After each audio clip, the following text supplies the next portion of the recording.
So hello you guys, do you see me? So here we are along Bedok Jetty.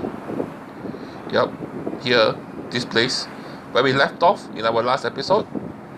We're going to explore East Coast Park and see what we can find here. So if you're interested in that, join me for that adventure coming up soon. Yep, coming up soon. We are back. We are back along East Coast Park. And we're going to this place called the Bedok Jetty, which we left here in our last video. And in our last video, we were actually at the Jurassic Mile, and then we walked all the way from the Jurassic Mile along the Coastal Park Connector and ended our journey here at this jetty. And this jetty is named the Bedok Jetty. And this jetty is a 250-meter jetty. Yes, from here to that end there, 250 meters. And this jetty was built on the reclaimed land of East Coast and East Coast Park. And yes, it was built in 1966 by a local Singaporean businessman.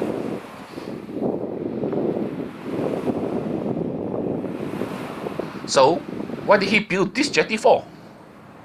Originally, this jetty was a private jetty built by a local businessman in 1966. He did this because he wanted to facilitate the importation of scrap metal from the Americas, who was engaged in the Vietnam War at that time. So he built this jetty on the reclaimed land of East Coast under the East Coast Reclamation Project. And from the jetty, you can actually see where we came from in our last video, the Changi Coastal Park Connector. And we walked all the way to here, this jetty, and then we ended the video. Yes, from all the way there, we walked and walked and walked in the more remote area of East Coast Park. We reached this jetty, and we're going to head that direction later. So this is the jetty built by a local businessman. Then another important time was 1975, where this jetty was taken over by the Singapore Armed Forces, and it was used to receive the refugees after the surrender of Saigon to the North Vietnamese. So they actually built a SAF field hospital on the jetty to provide first aid and other essential medical services to all those refugee boats fleeing South Vietnam during the fall of Saigon.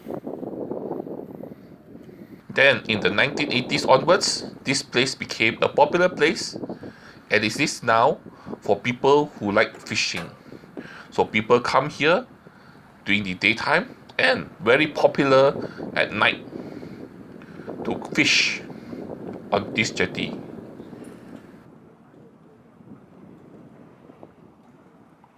So from the edge of the jetty, you can actually look out over the sea, and you can look at all the container ships out in international waters.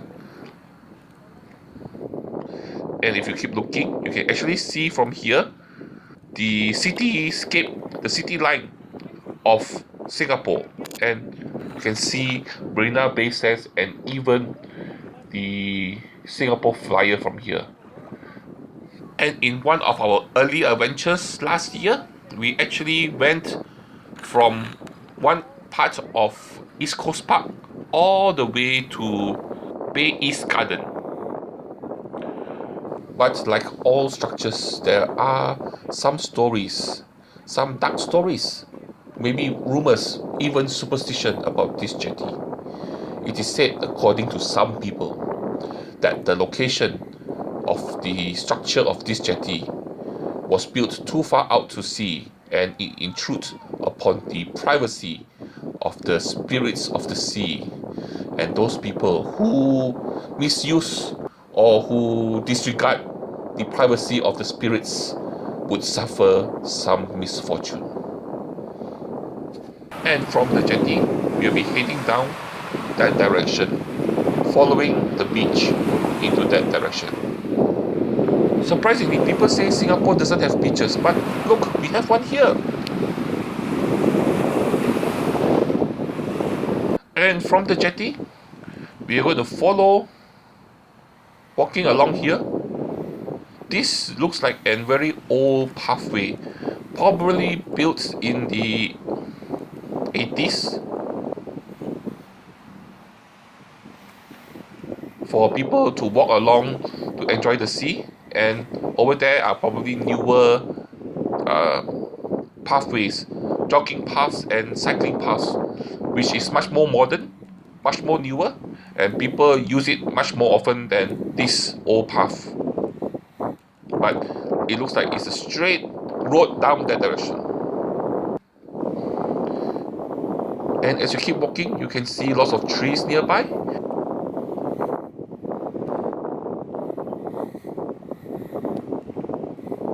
If you turn right, it will take you to an underpass, which will take you under the ECP, or the East Coast Expressway, and it will take you to the Bayshore Road Underpass. And before the underpass is this place here called the Extreme Skate Park. So this park is actually Singapore's first international standard skate park to cater to the extreme sports enthusiasts. And so if you have an inner Tony Hawk calling to you to skate or to do tricks, this is a place that can come to do that. And even now, in the hot sun, there are still people practicing, playing, skating at this skate park.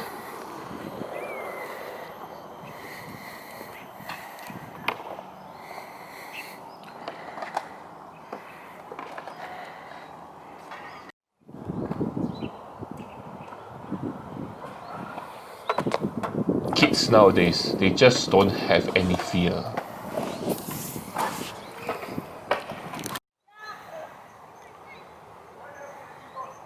So here it is, a proper skating environment for you to practice your skills, your skating skills. And so, what are we going to do now? We're going to just continue walking down that direction, and we're going to end also our adventure for this time. Continue in the next video. But you will ask me what you can do at East Coast Park. What do most people do? They will walk, like me, or you can go for a jog, you can cycle. In the morning, early mornings, people come here in groups to exercise. So many groups of people come along East Coast Park to exercise, or you can cycle. There are businesses here that rent bicycles out. You can come here to rent a bicycle, or if you own bicycle, you can bring it down here to ride too. Or, well, you can't do it now, but normally in the evening time, people come here for camping, for picnicking, even swimming in the sea. Those are activities that you can do in the future, especially when COVID is over. Many activities you can do, or visit some of the places that I will show you in the next video. Isn't it such a nice tunnel? Anyway, I guess this brings us to the end of our adventure here today. Yep, that's all. As per usual, you know what to do. Like, share and subscribe. I got Patreon, I also got PayPal. If you don't want to support me on those, you can also just watch some of my old videos. And lastly, but the most important thing, make sure you join me for my next adventure. I will see you guys around. Have a good day. Bye bye.